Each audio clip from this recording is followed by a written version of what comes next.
तीन डाकू तीन कंवारी लड़कियां किस्त नंबर 2। ऐसे भाई के जिंदा रहने से तो अच्छा है कि वो पानी में डूबकर मर जाए। अब तीनों को अपने गुनाह का एहसास हो गया और उन्होंने एक दूसरे से कहा कि इसकी तलाफी कैसे की जाए। वो तीनों इस गली में पशेमान होकर बैठ गए। फिर एक ने कहा कि इमाम साहब के पास जाकर मदद लेते हैं। इसके बाद वो मस्जिद के अंदर दाखिल हुए और इमाम साहब को सारी सूरत हाल से आगाह किया। इमाम साहब ने कहा कि मेरा रब बड़ा गफूर रहीम है। अगर वो माफ़ करने पर आए तो वो 100 कत्ल करने वालों को भी माफ़ कर देता है, लेकिन अगर पकड़ने लगे तो एक रेशम के धागे जितना गुनाह से भी पकड़ लेता है। लेकिन अगर तुम सच्चे दिल से इसके दरवाजे पर तौबा करते हुए वो गफूर रहीम तुम्हें ज़रूर माफ़ फरमा देगा। लेकिन मेरा रब इस वक्त तुम्हें माफ़ नहीं करेगा जब तक वो 3 लड़कियां तुम्हें माफ़ नहीं करेंगी। वो लड़कियों की तरफ चल पड़े। चलते चलते वो इन तीनों लड़कियों के घर पहुंच गए।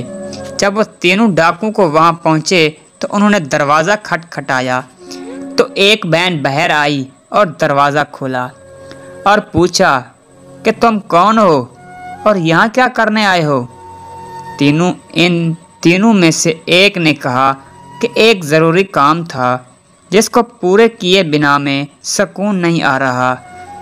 इनकी बातों से इस लड़की को तसल्ली मिली। वो तीनों को अंदर ले गई। जब वो दाखिल हुए तो बाकी 2 बहनें रो रही थी तो उन्होंने पूछा कि तुम रो क्यों रही हो और क्या तुम्हारे माँ बाप नहीं। तो उन्होंने कहा कि हमारा एक बुजुर्ग बाप था। एक रात वो किसी काम से बाहर गया तो तीनों डाकू ने हम पर हमला कर दिया और हम तीनों को अकेला पाकर हमारे साथ ज़बरदस्ती की। और जब ये खबर हमारे बूढ़े बाप ने सुनी तो ये बात बर्दाश्त न कर सका और वो उसी वक्त इस दुनिया से रुखसत हो गया।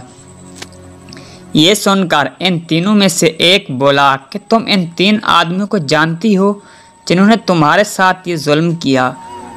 तो उन तीनों ने कहा कि अंधेरे कमरे में जब उन्होंने हमसे ज़बरदस्ती जिना किया तो हम उनकी शक्ल ना पहचान सके।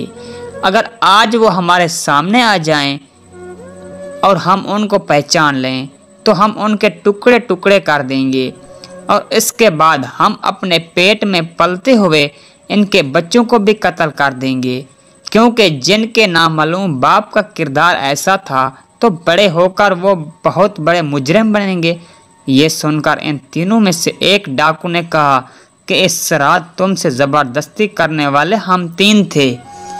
ये सुनकर इन तीनों के पैरों तले ज़मीन निकल गई और एक बहन ने एक खंजर उठाया और एक डाकू की गर्दन पर रख दिया और कहा कि तुम्हारी वजह से हमने अपने बूढ़े बाप को खो दिया और हमारे किरदार को तुमने खाक में मिला दिया। अब तुम्हारा इस दुनिया में रहने का कोई हक नहीं।